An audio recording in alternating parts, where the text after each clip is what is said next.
Hari Om. Om Tvameva Mata Cha Pita Tvameva Tvameva Bandhuscha Sakha Tvameva Tvameva Vidya Dravinam Tvameva Tvameva Sarvam Mama Deva Deva. Thou art our loving mother, thou art our compassionate father, thou art our true friend and constant companion, thou art our only wealth, and thou art our only wisdom. Thou art all in all. Om Shanti Shanti Shanti. Peace, peace, peace.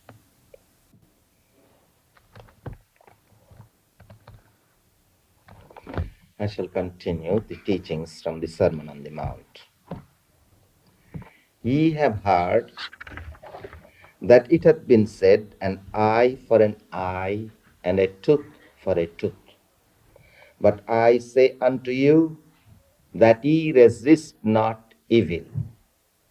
But whosoever shall smite thee on thy right cheek, turn to him the other also. And if any man will sue thee at the law, and take away thy coat, let him have thy cloak also. And whosoever shall compel thee to go a mile, go with him twain. Give to him that asketh thee, and from him that would borrow of thee, turn not thou away. Ye have heard that it hath been said, thou shalt love thy neighbor, and hate thine enemy. But I say unto you, love your enemies, bless them that curse you, do good to them that hate you, and pray for them which despitefully use you and persecute you, that ye may be the children of your Father which is in heaven. For he maketh his sun to rise on the evil and on the good, and sendeth rain on the just and on the unjust. For if ye love them which love you, what reward have ye? Do not even the publicans the same? And if ye salute your brethren only, what do ye more than others? Do not even the publicans so? Be therefore perfect, even as your Father which is in heaven is perfect. Now these are the teachings of non-resistance and universal love, which are the teachings common in every religion. You will find no religion that makes any compromise with these supreme truths, supreme ideals that we have to achieve in life. And of course,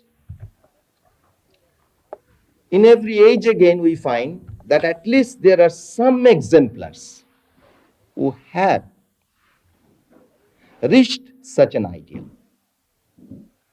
And in fact, such ideal can be reached only when one has his attainment of union with God. You see, these are natural virtues that would come naturally to those who have attained their union with God.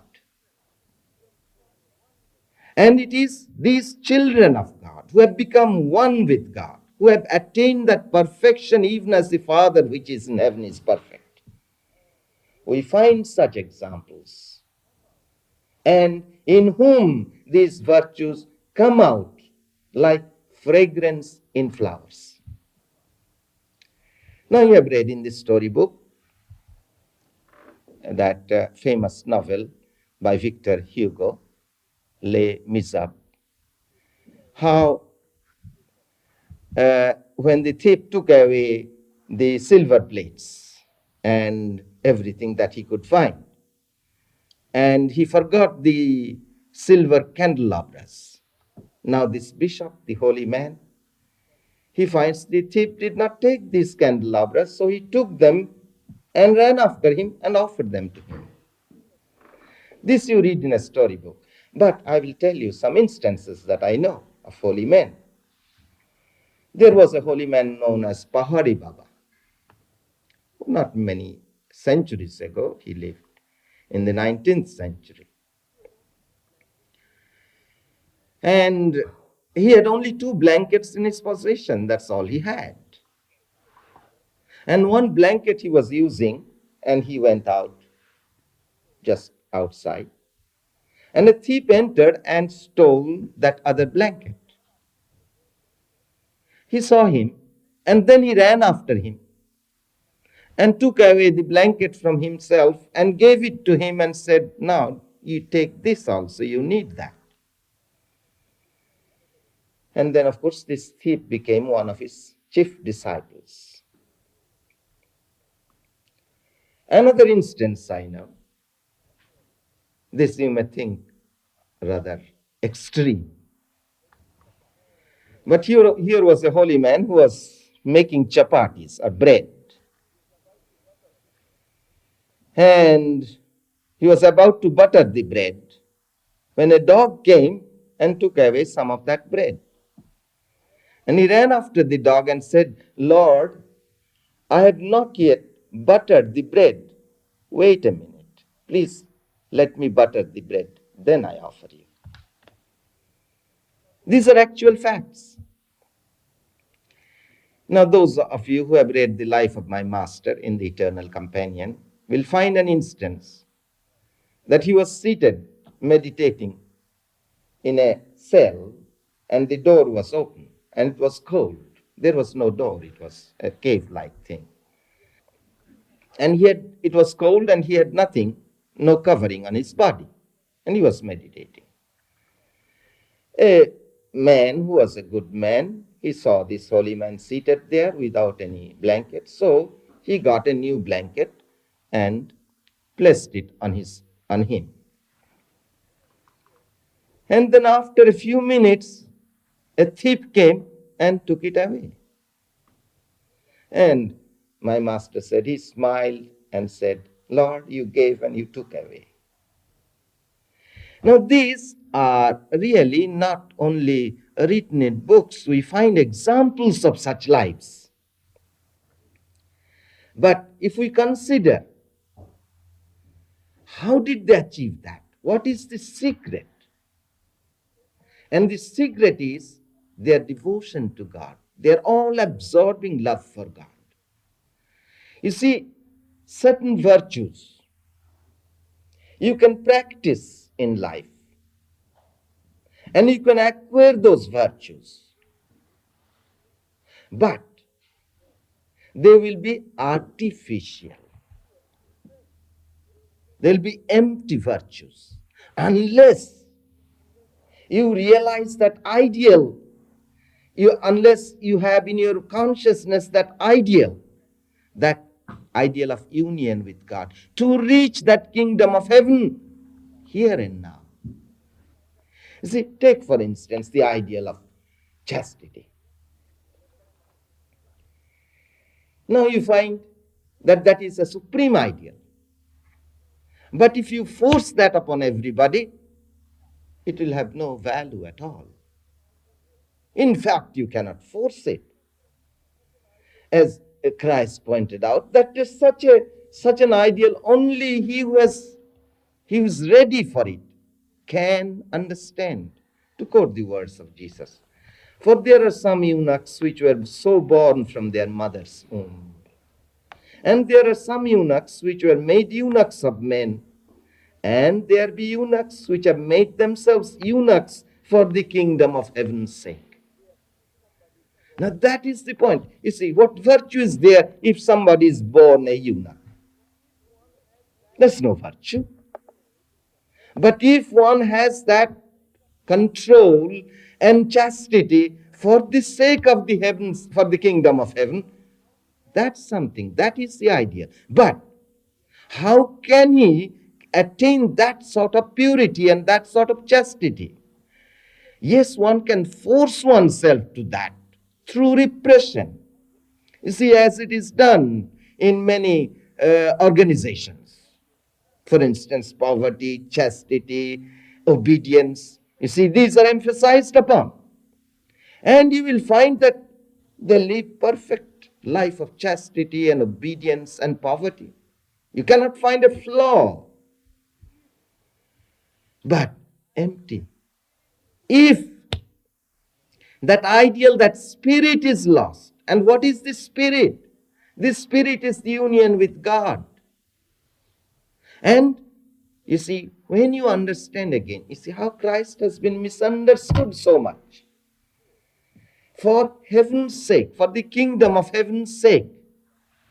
And where is that kingdom of heaven? They think that if they practice these virtues, after they die, they will be in the company of saints in heaven. But you see, that is not the teaching of Christ. As just now I read out to you. Be perfect even as the Father which is in heaven is perfect. And that perfection is to be achieved here and now. Does it say after you die? In heaven somewhere. Where is that heaven within? We are carrying that heaven all the time with us. And that heaven is to be reached. So again, the more you grow that devotion to God, the more love for God comes, the more your mind becomes absorbed in the consciousness of God. These virtues will instinctively manifest, unfold in you. That is the law. Forcible doing something to acquire these virtues, that is known as repression. And to repress is hypocrisy. But when it becomes that natural, without even, you see, that love for everybody, that universal love will come to you naturally, because when you feel that God is within you, will you not learn to see that God in every being? Then he will not consider an enemy an enemy. You know, I have known of such holy men who see how God is playing only with so many masks, as it were. God is all these different masks that you are putting on. These are masks. Now, what is the real you? Every one of you, God. And when and if I grow that love for God in me, it will be natural that I shall learn to see that one God dwelling in every being. Then you don't have to teach me, love everybody. That love will be instinctive. You know, when we first met these disciples of Ramakrishna, especially my master, that's where I felt intensely. A stranger, but you feel such an attraction, such love, more than you could receive any love for anybody in the world, father, mother, or anybody. That kind of love we could feel. And then I inquired of another holy man, why is it? How is it? And his answer was this: because God dwells in the heart of a holy man. True, God dwells in the heart of everybody. But everybody is not living in the heart of God. And so, the holy man who lives in God, in whom that God within his heart has become unfolded, has become manifest, there is that love also manifest, because God is love. And this is the ideal that we must achieve, we must struggle to achieve, but not merely to acquire these virtues. These virtues have to come to us instinctively, naturally. You see, that's where comes the confusion in the Western world. They have lost that spirit of attaining heaven in this life. And then they make artificial attempts to practice these virtues. And then they find they are not practical. And is it possible that at one time everybody in the world will attain to that union of God and will express these virtues? It is not possible. We call this Leela, or the play of Divine Mother. And in this play, there has to be good, there has to be evil. There has to be a saint and there has to be a sinner. Otherwise, the play does not fit in. You see, when Shakespeare writes his plays, he has to have some wicked people, some good people. Otherwise, there is no play. So this world will not be a world without the mixture of good and evil. And now suppose we try to bring a millennium. And by forcing everybody to practice these virtues, is that possible? It's not practical. And you see, there would be no creation, in fact, without variety. Now suppose we all looked alike. You see, you looked like my face, everybody looked like my face. How will this world be? You'd want to die.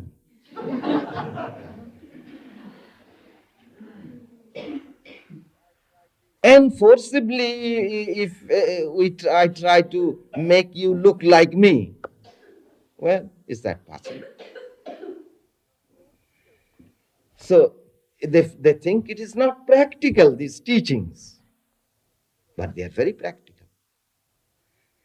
Now, to quote one Western scholar, Dr. Paul Elmer Moore, while reviewing the teachings of non-resistance, renunciation, etc., as are to be found in the teachings of Christ, he makes this remark.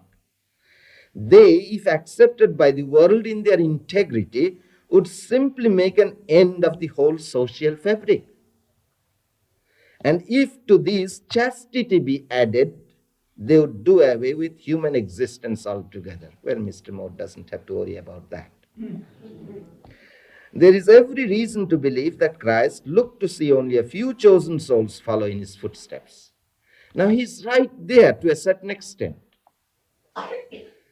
Of course, he's perfectly right when he says that if everybody follows this in their integrity, then there would be no social fabric. There would be no world. And then there has to be police force, there has to be government, there has to be traffic laws and traffic cops. You see, otherwise, just think what will happen.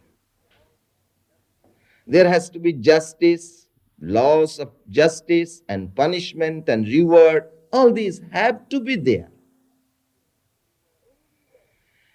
But again, through such,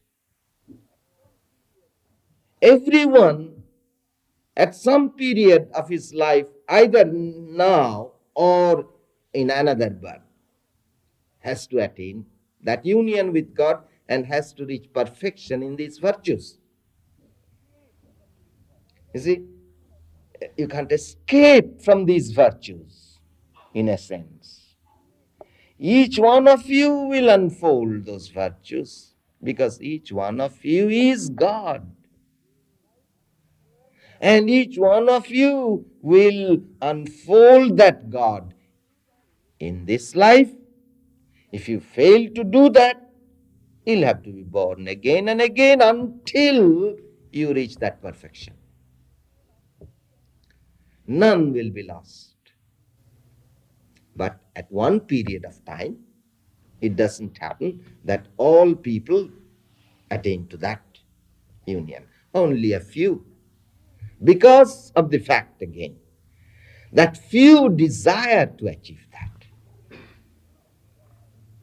Now I shall try to explain again how there are varieties of people, and again through this variety we have to reach that unity.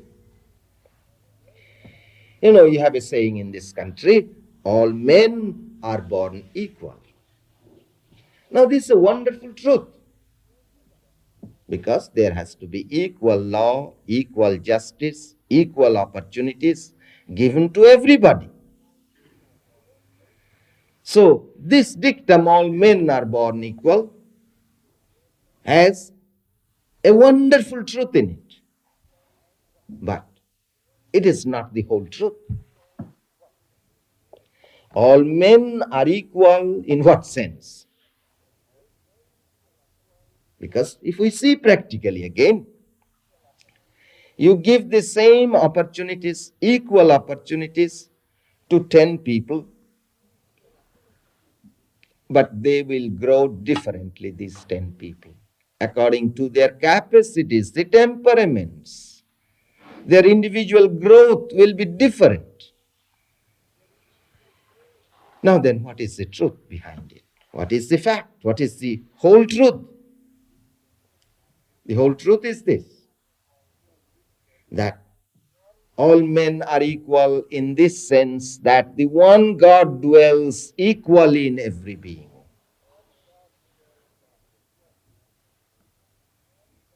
You see, God, there is one Sanskrit name for God, Purusha, which means one who dwells in the city of this body. You see, God in heaven, we don't point out to the sky. You know, that reminds me. One time, a school inspector came to a school class in India, and most of the students were Hindus, young boys, you know, and there were 2 boys who were Christians. And this inspector comes and asks the class, "Where is God?" And these 2 boys lifted their fingers that way. And all the other boys put their hands on their heart. But if you understand the teachings of Christ, he does not point out there. He points out here. Kingdom of heaven is within. So from that sense, and in its real sense, we are all equal. One God. We do not say even that we are brothers in the sense we have the one common Father. No, you know, brothers also fight and kill one another. But it is just one God dwelling in every being. Now, we have to recognize that though there is that unity in the central truth, there is a variety. And this unity in variety is the law of nature. And as such, you see, there are universal principles, universal truths, universal laws, but everyone cannot follow one way, one method to reach those universal laws and principles. According to the individual capacity, the individual temperament, the means and methods will vary. But the ideal, the goal is the same. Now, I shall make that point clear further as I go on. Now, let me quote to you what Swami Vivekananda has said in this connection. 2 ways are left open to us. The way of the ignorant, who think that there is only one way to truth and that all the rest are wrong. And the way of the wise, who admit that according to our mental constitution or different planes of existence in which we are, duty and morality may vary. The important thing is to know that there are gradations of duty and morality, that the duty of one state of life in one set of circumstances will not and cannot be that of another. Now take for instance this ideal of non-resistance, which we are talking about, which is the highest virtue. But again, to reach that ideal, some of us have to go through following the idea of resistance. This may seem very contradictory, but let me give you an instance. Suppose somebody hurts you physically or mentally, and you try to follow the ideal of non-resistance.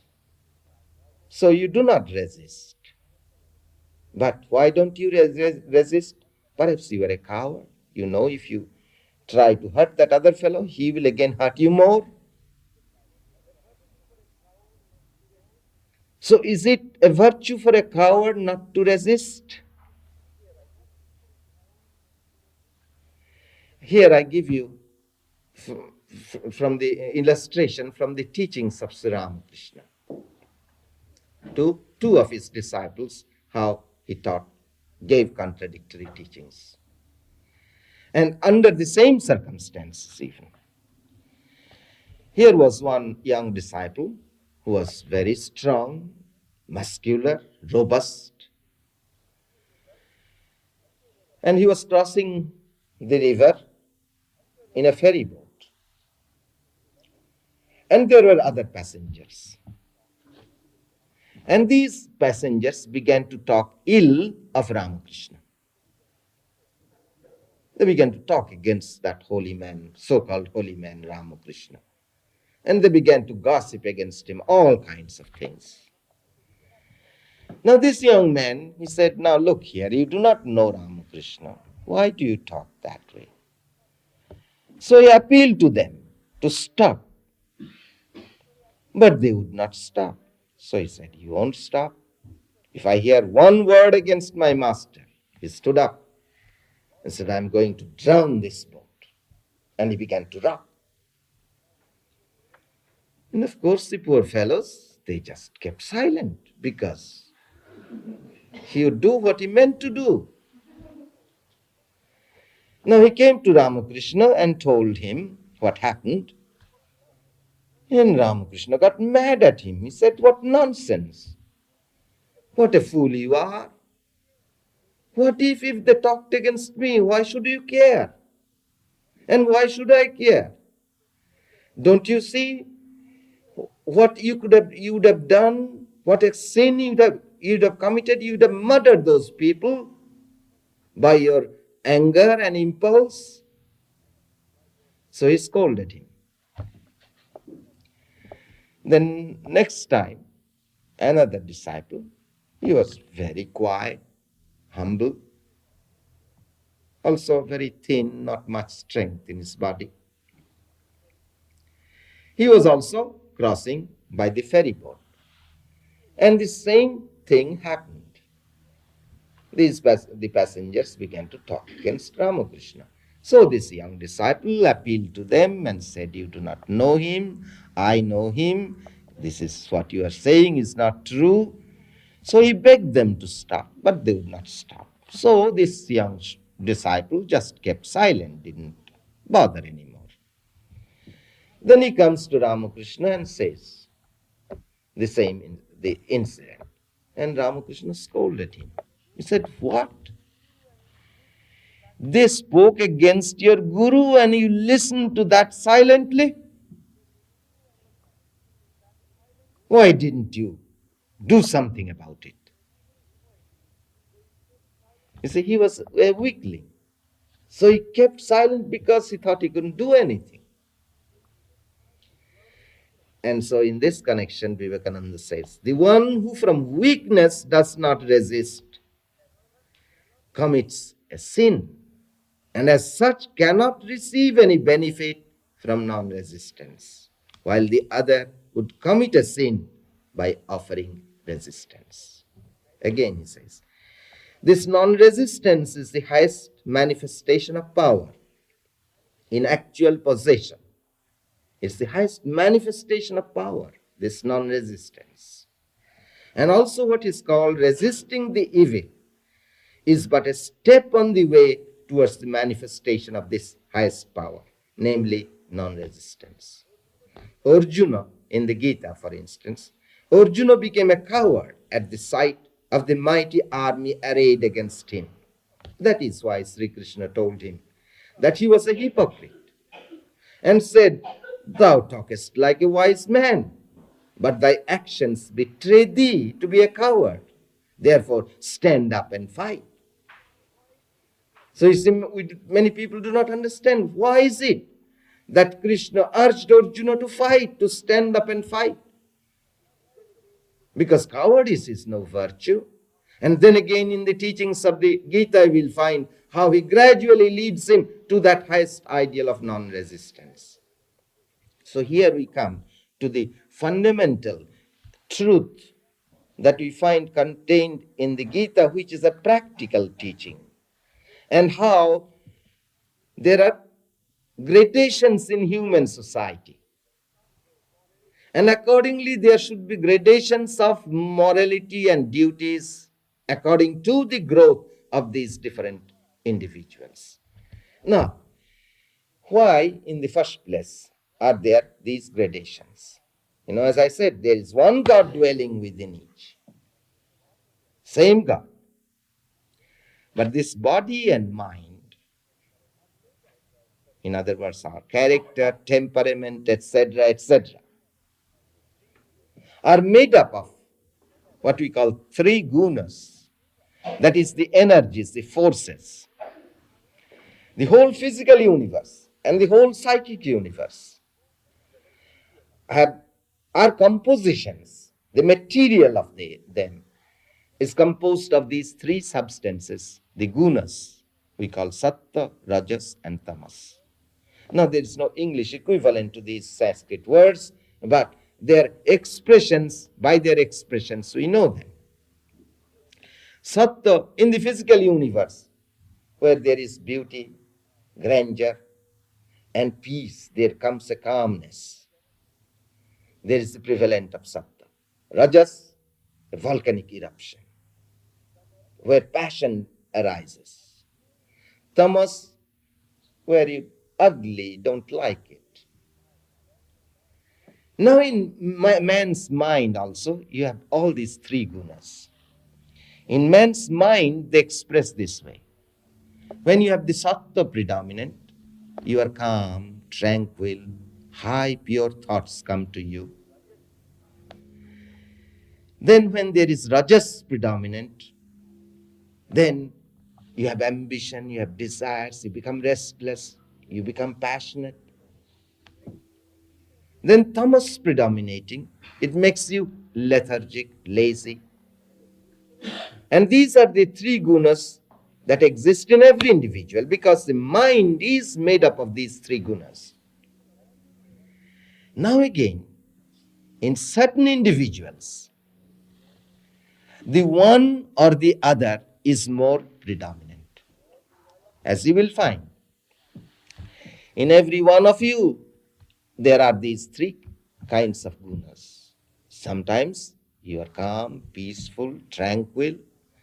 If somebody hurts you, you don't care even for that at that time. You can follow the virtue of non-resistance and you feel a love for everybody.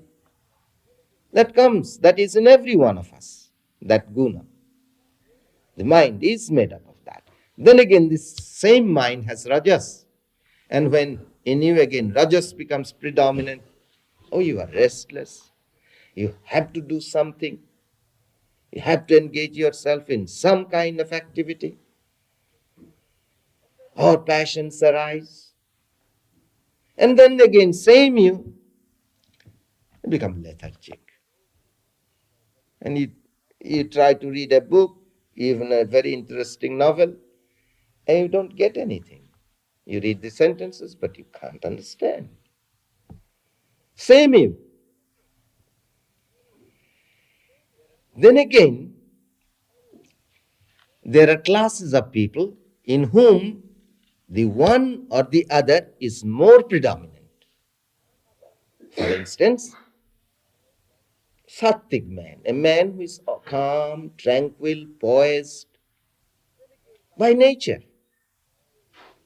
Then again, by nature, man is restless, passionate, ambitious.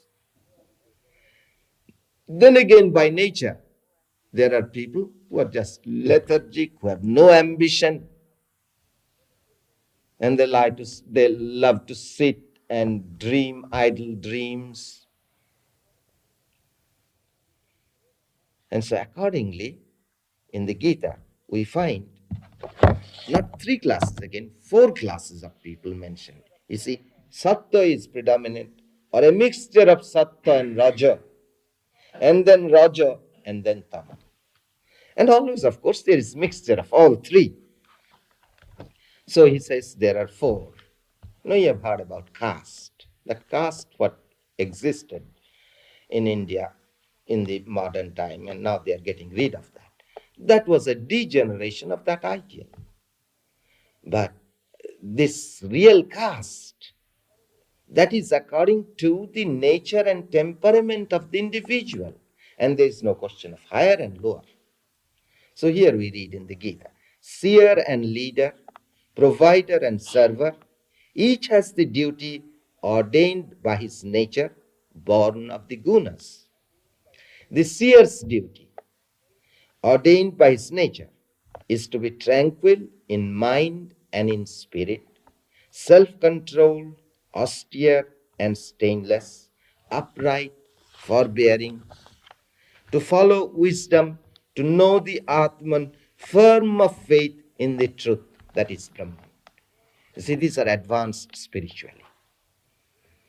In nature, they are austere, self-controlled, devoted to God. The leader's duty, ordained by his nature, is to be bold, unflinching and fearless, subtle of skill and open-handed, great-hearted in battle, a resolute ruler. And if we don't have some like that, there will be chaos. You see, if Eisenhower suddenly becomes a Brahmin, what a calamity it would be. So he has to be bold, he has to be unflinching and fearless, subtle of skill and open-handed, great-hearted in battle, a resolute ruler. Then others are born to the tasks of providing. These are the traders, the cultivators, the breeders of cattle. You see, those who take the economic situation of the country. To work for all men, such is the duty ordained for the servers. This is their nature. Then the Gita points out, all mankind is born for perfection, and each shall attain it, will he but follow his nature's duty.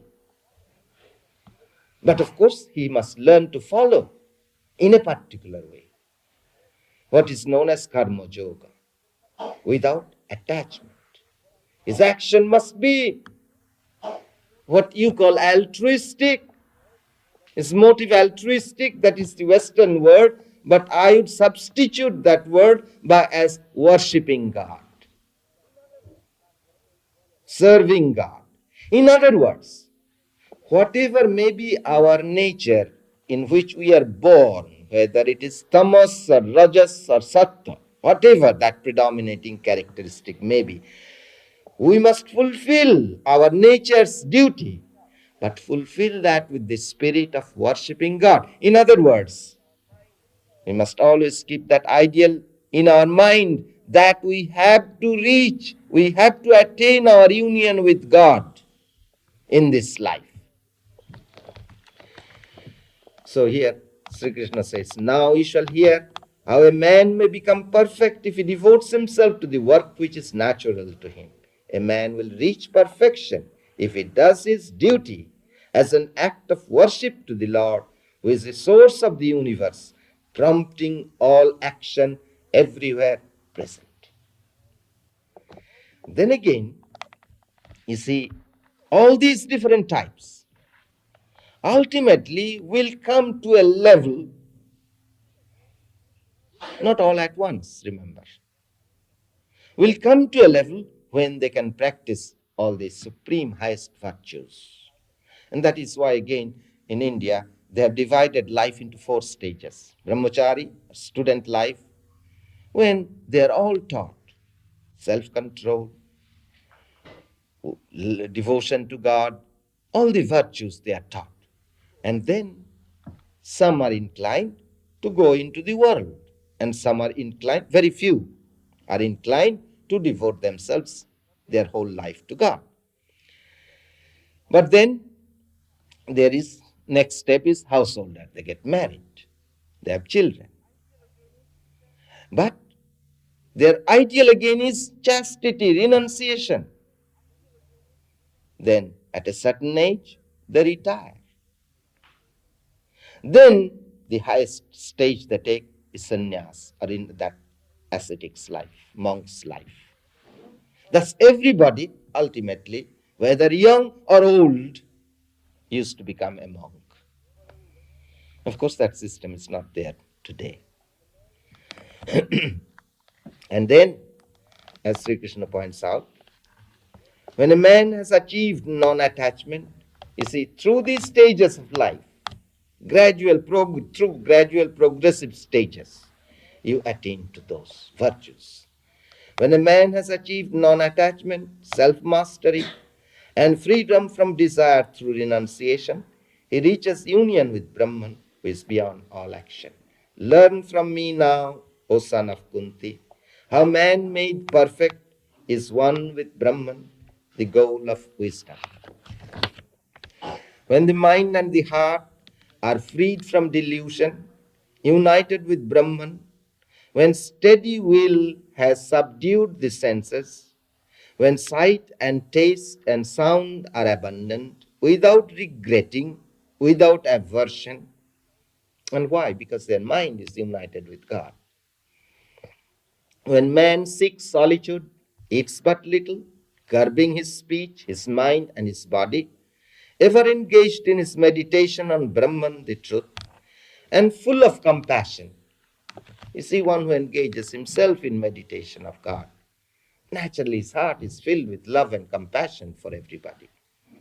And when he casts from him vanity, violence, pride, lust, anger, and all his possessions, totally free from the sense of ego and tranquil of heart. You see, through the stages of evolution in one life, when you come to that stage, through your devotion to God, when the heart is filled with the water of love for God,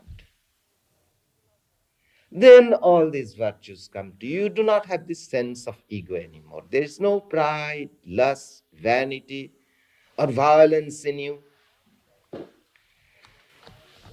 That man is ready for oneness with Brahman. You know how Jesus also points out in that very chapter which I read out to you about non-resistance and universal love. Be perfect, therefore, even as the Father which is in heaven is perfect. That perfect union with God again.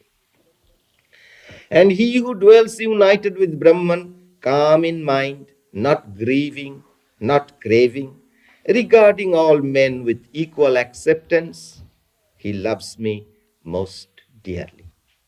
To love is to know me, my innermost nature, the truth that I am. Through this knowledge, he enters at once to my being. All that he does is offered before me in utter surrender. My grace is upon him. He finds the eternal, the bliss unchanging. Take heed that ye do not your alms before men to be seen of them, otherwise ye have no reward of your Father which is in heaven. You see, as you find in the Gita, offer every work to me. That same idea is to be found in this chapter again, in the next chapter. Therefore, when thou doest thine alms, do not sound a trumpet before thee, as the hypocrites do in the synagogues and in the streets, that they may have glory of men. Verily I say unto you, they have their reward. But when thou doest alms, let not thy left hand know what thy right hand doeth, that thine alms may be in secret, and thy Father, which seeth in secret himself, shall reward thee openly. You see, whatever you do, as let not your right hand know what your left hand does, or left hand know what your right hand does. What does it mean? It's not philanthropy, not a good deed that you are proud of, but through these deeds, you are worshipping God, you are serving God. Then you see there is no sense of ego or vanity comes. Don't you see those who are engaged in so-called philanthropy, they begin to feel that the world will go to ruins without them. They have to save the world. I've seen quite a few people like that, belonging to clubs and all that. And they go out and do good deeds. But if you see their vanity, then you begin to wonder whether good deeds do any good or not. But those very deeds again will help one to grow spiritually if they are done with that spirit of service to God. Swami Vivekananda used to say, when you do something for somebody, kneel down and feel grateful that God has given you the opportunity to serve Him in that form. You see this spirit? Next time, I'll take up the Lord's Prayer.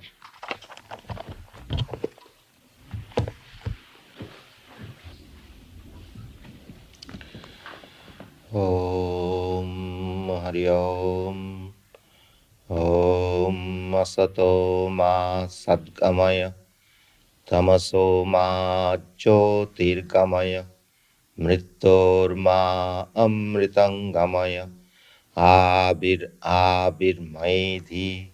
Rudrajatte Dakshinang Mukhang. Tatte Namang Pahi Nityam. Om. Lead us from the unreal to the real. Lead us from death to immortality. Lead us from darkness to light. Light us through and through and guide us evermore with thy loving presence. Om Shanti Shanti Shanti. Peace, peace.